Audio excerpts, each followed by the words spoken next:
Welcome to another week, another show of Hawkeye with me, Dave O'Hara. You see our buddy Mitch Fick. I'll get to Mitch here in just a moment.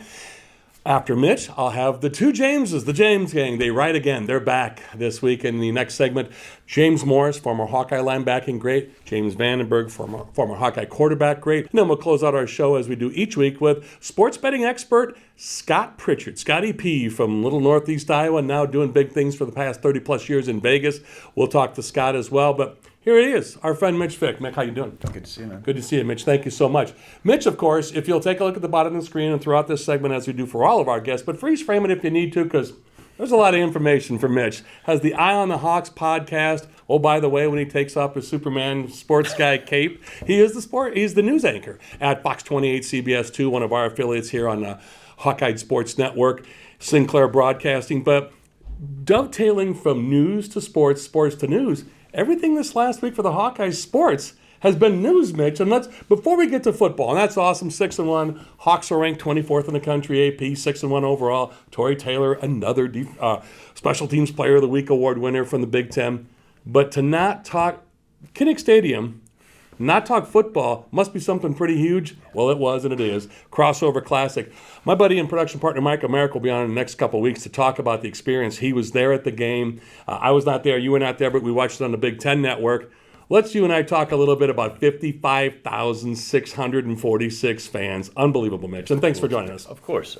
Yes, he is. 55,000 in Kinnick for women's basketball. It is one of the greatest moments in the history of collegiate athletics, women's athletics. I mean, boy, Dr. Grant is just beaming. And what a special, important moment that starts with her. She is the foundation. She is the standard, certainly. And it's great that you go there, because I was going to go there and I want to go there. As you know, we had Lisa Bluter on this show last year, Monica Sonano separately, all individually for the full shows, reran them, Caitlin Clark. And that's when Michael and I went to Carver Hawkeye to the University of Iowa women's basketball offices to shoot those interviews or do those interviews.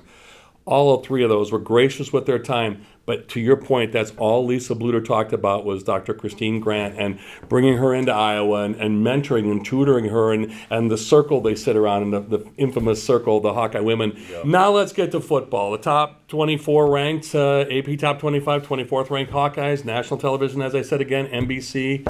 Really cool stuff. Chance to get home from Wisconsin with that victory, 15-6. The defense scored, safety, special teams, Torrey Taylor again, special teams player of the week in the Big Ten.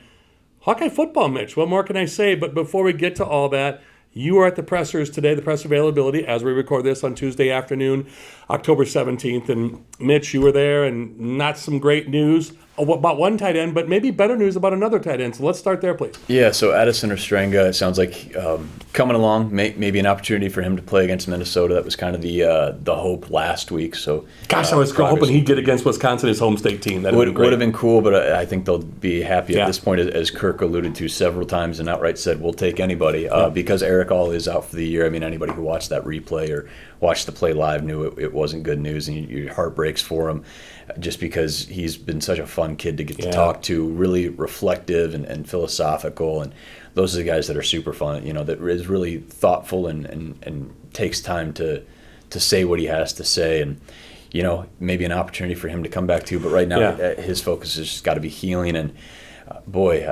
you hate that his misery has company, but the fact that he's there with Cade and there with Luke now on the sidelines as they recover from their respective injuries. ACL recovery or any sort of long-term injury recovery can be a lonely, lonely place. Talked to Jamari Harris about that too, now that he's finally back and healthy, but he was on the sidelines forever.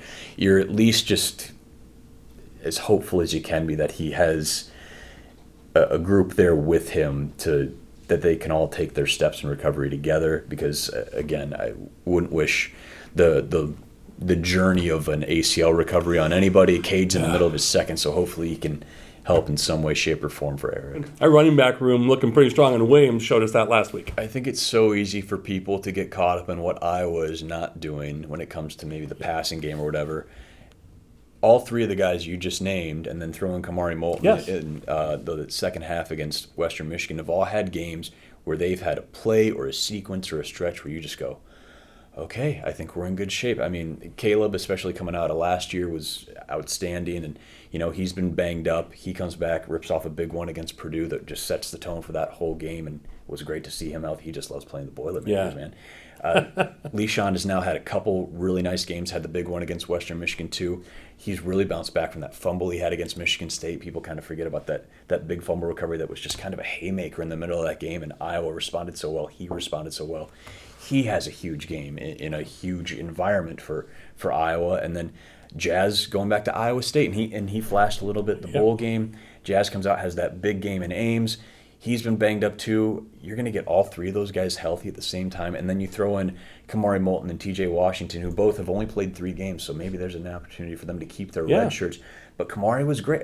18, 19-year-old kid on that stage. And you talk to him in the post game, you realize, oh, yeah, you're a young man, certainly. Mm-hmm. You play like a grown man, but you're still a young man, certainly. And they've got options. That line is starting to come together really well. Hey, listen, Air Force is also not passing the ball that way either. They're a ranked team playing really well. If Iowa's got to go the Air Force way, so be it. Iowa is thriving at what they want to be thriving in, which is running the football, punting. Drew Stevens with a great comeback in the kick game after getting one blocked and missed one against Purdue. Let's talk about that defense. You can't talk Iowa winning football without that defense. I'll tell you what, Jay Higgins and Nick Jackson, if they're not careful, they're going to have people not just saying Iowa's tight end university, with Campbell the year before and all the great Josie Jewell, the great linebackers before.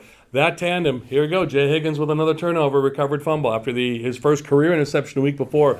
Those two just laying pads on people and stopping the other team's run, putting pressure on the passer, covering tight ends.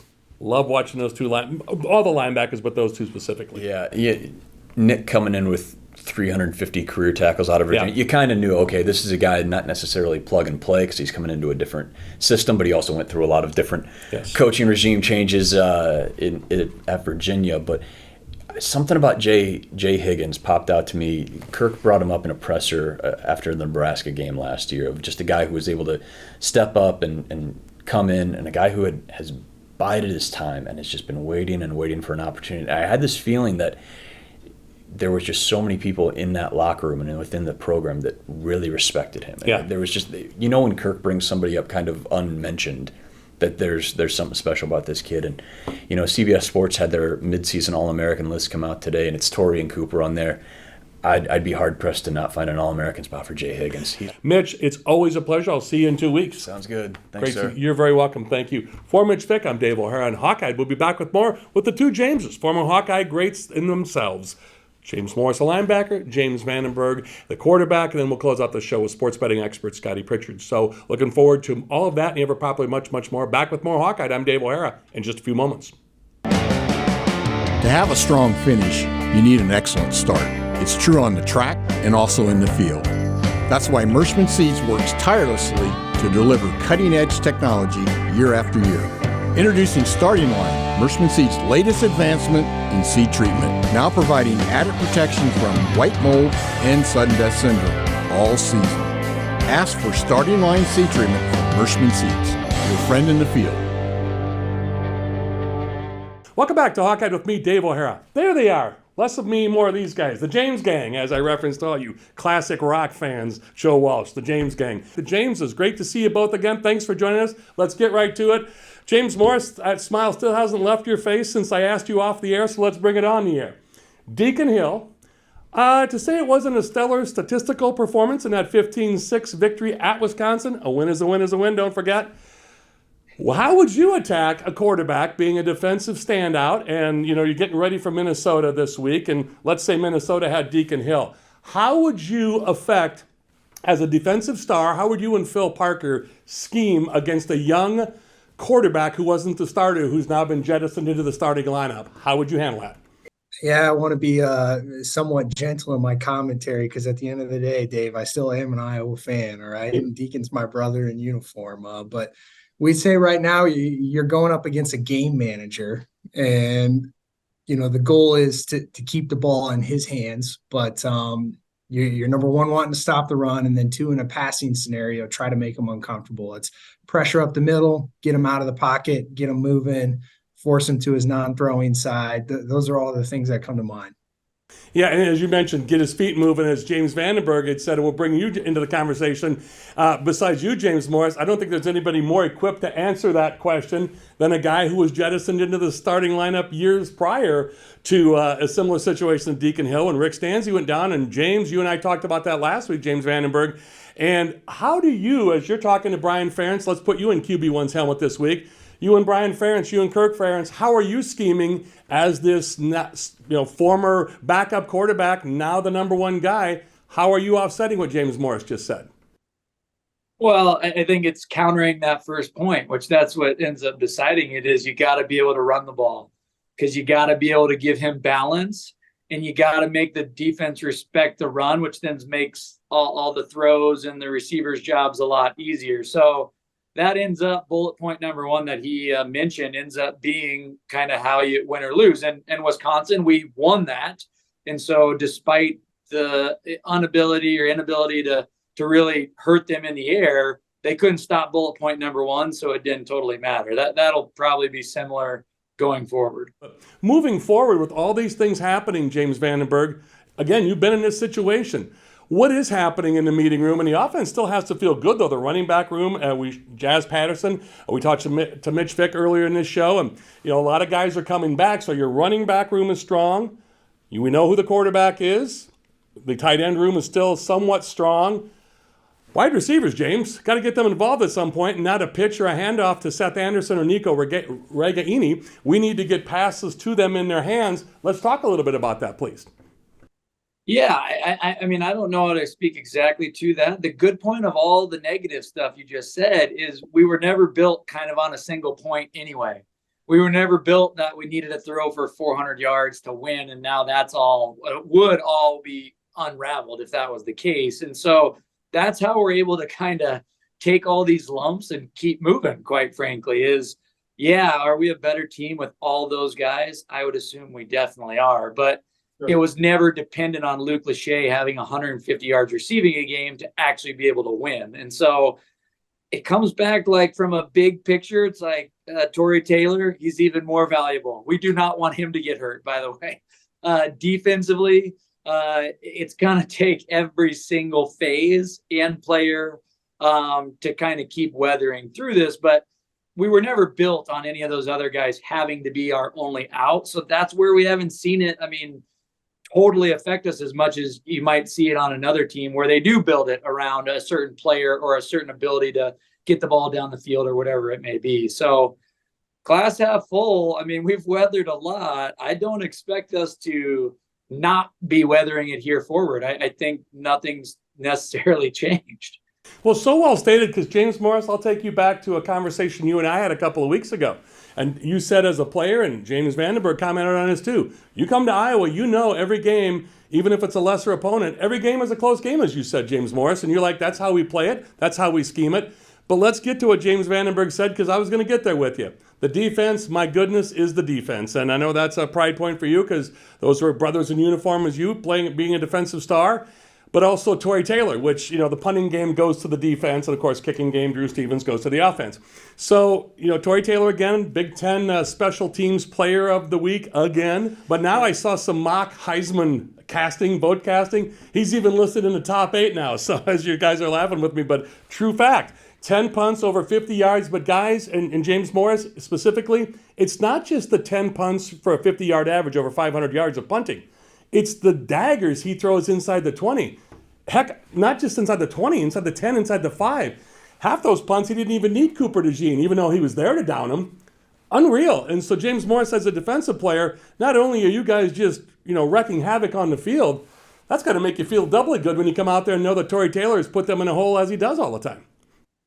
Yeah, it's definitely helpful. I think knowing how that goes, that those defenders will be lobbying for quite a few less 3-and-outs just to get you a little bit more rest, but it's material. You get them starting on the 10 versus the 30. You think about it, that's 2 first downs. That's 6 plays that the offense is going to have to execute on that they otherwise wouldn't.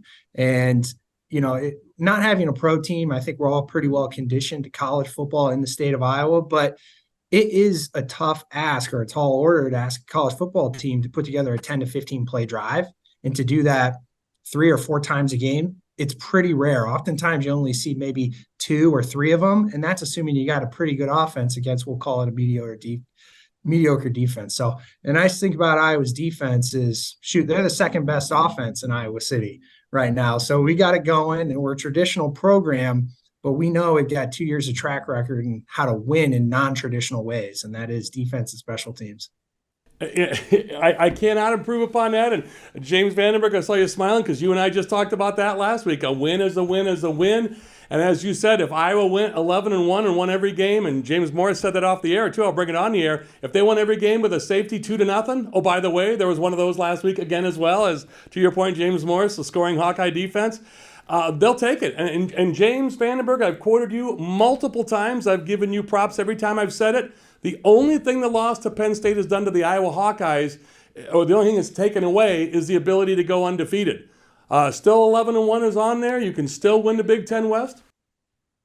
And credit to Penn State, because they did put together those 10 and 12 and 14 play drives. Like that was a good team we lost to that night. But yeah, besides being undefeated, nothing's changed. And maybe people are less happy, but that's it. And guys, I love having you on together. We've had you on separately, but it's always great to have. And how do you say this, James Morris? You're not the quarterback of the defense. James Vandenberg was the middle linebacker of the offense. Is that right? Correct. Yes. And he's bigger than us, James Vandenberg, so we got to let him have this one, right? Maybe not. Yeah, I don't know if he is in a anymore. while, Dave. He was always 5'11", and now his muscles are just. Oh smaller. my God! All right, we better stop this before you two cross your screens here. 6'3" man in the world. So. On that note, we got us all laughing. Gosh, I love it. Great. The fans love it. I get comments all the time. Great seeing you two together. I don't think James Vandenberg has stopped laughing yet, James Morris. Great job. Both of you, great to see you again. Thank you so much for your time, and we look forward to catching up with you both. James Vandenberg next week, and James Morris whenever it works in your schedule. Thanks, guys. All right, see you, Dave. See you guys. For James Vandenberg and James Morris, I'm Dave O'Hara with Hawkeye. We'll be back to close out the show with Scott Pritchard in just a few moments. Who do you trust to produce the best yield?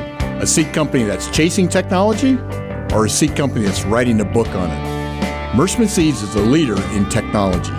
We're independent and family-owned. Our sister company, MS Technologies, provides access to world-class traits and genetics. And our starting line seed treatment is second to none. Who can you trust with your yields? Mershman Seeds, your friend in the field. Welcome back to Hawkeye with me, Dave O'Hara. There's our buddy Scott Pritchard. Scotty P. He is on. Instead of saying Pritch, I'm going to say Preach. This man right here that you're looking at on the screen, our fellow Northeast Iowa native, been in Vegas 30 years as a professional sports bettor extraordinaire, to say the very least. Scotty P, my man, right here, and you see all his information at the bottom of the screen throughout this segment. Pritchard'sPicks.com, in his free picks, if you go to Pritchard'sPicks.com for his free picks, 60%, and that's over that 52.4% winning percentage. If you go on his site for his paid picks, 27 of his last 41, folks. That's 66.6%. Scott, in the betting world, sports betting world, unheard of. To say that you're white hot would be an understatement, but this isn't a new thing for you. And you're crushing it in the Golden Nugget contest. I wore the green jacket for you today. You're playing for the green jacket out at Circa in Vegas, the world's #1 and largest sports book. Your top 3 there, I'm going to let you update us on that. I'm going to give you some airtime because I could sit here and sing your superlatives all day, my friend. Thanks for joining us and welcome aboard. I'm going to put you on the payroll as my PR guy. I like it.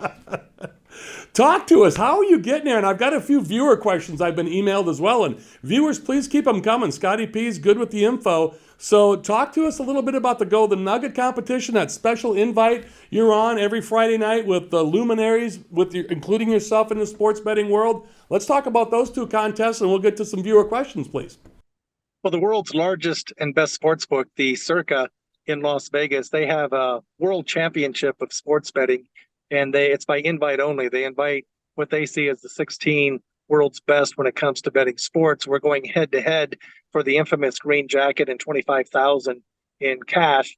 And out of the 16 right now, after 6 weeks, I'm in 3rd place. I'm a half game out of 2nd place, and I'm just 1 game out of 1st. That's the good news. But as I mention every week, the bad news is I have 13 people chasing me. Golden Nugget contest, 154 entries. I was in second. Last week I was in fourth. Questionable weekend in that contest versus the point spread. Everything is versus the point spread. And that brings me to another point. You talk about the 52.4%. That is the break even when you're laying juice, the VIG, the rub, the tax, the house's edge. If you're laying 3 points or taking plus 3 points, you have to risk $11 to net 10, risk $1,100 to net 1,000, or risk $110 to net 100. And to offset that, you have to be right more than 52.4%, which you had mentioned that's the average. It is not the average. The average is 50%. And that's why if you're right 50% of the time, you are losing money because of the house's edge. But fortunately, I'm hitting anywhere from 60 to 64% consistently long term. But again, respectfully, you're only as good as your most recent pick. Yeah, well stated. You know the game so well, 30 plus years out there. Little fish in a big pond. Again, Northeast Iowa native, went out to the big city, the glitz and glam of Vegas, and just crushing it. And yeah, poor choice of words on my part, and thank you for the correction. Meant to say the goal is to be above 52.4. You're right. I think a lot of people would be happy to be 50%, as you said, not even that. So making money time is what you're all about. And as you say, when you're over that 52.4%, what are those 3 words you say? See the whom? See the cashier. Love it. I love it. So, Scotty, I got a couple viewer questions for you, and one of them was kind of to that 52.4% or the VIG or the average to make money.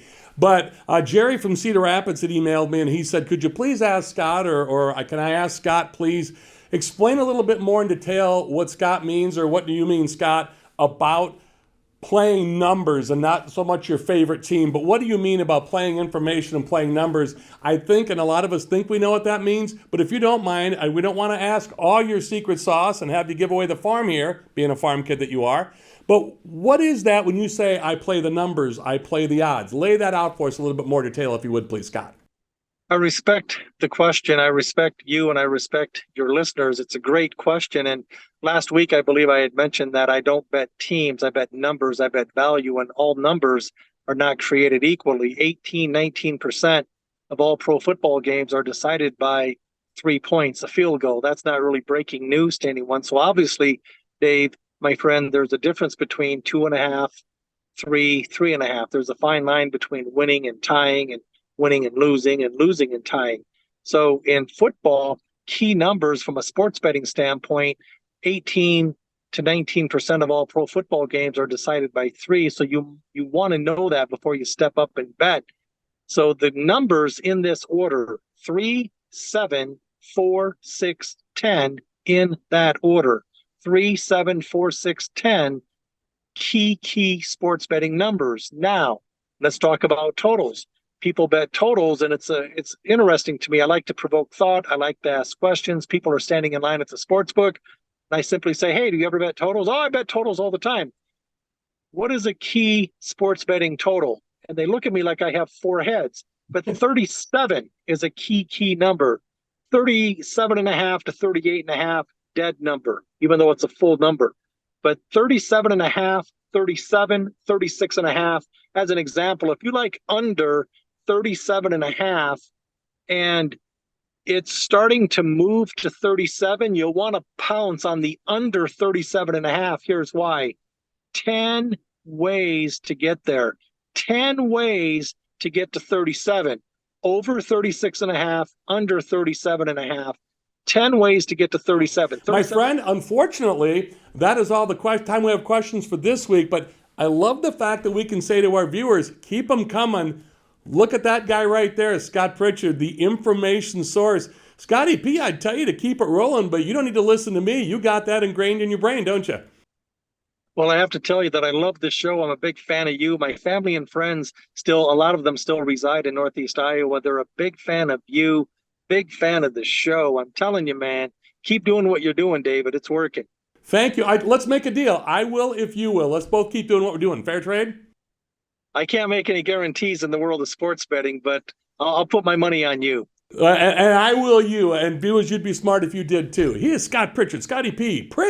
Preach. We got to change the name something, maybe. Preach. But Pritchard'sPicks.com. Go there. All the information, free picks. Also a paid site when you get a little deeper in. But do a couple free picks and you'll win some money and be happy you did. But all his information at the bottom of the screen for Scott Pritchard. But remember again, Pritchard'sPicks.com. He'll join us again next week. We'll remind you of all this wonderful stuff every week as we go. So for Scott Pritchard, I'm Dave O'Hara and Hawkeye. Also thanks to James Morris, James Vandenberg, and Mitch Fick, my production partner Michael Merrick, and to you, the viewers. I'm Dave O'Hara with Hawkeye. That's all from us. Thanks to all of you. And as always, thanks for staying tuned at the end of the program for these rolling credits to give our advertisers and sponsors the attention and credit they so richly deserve. And as always, to our aforementioned guests and to you, the viewers. That's all from us at Hawkeye. Thanks to all of you.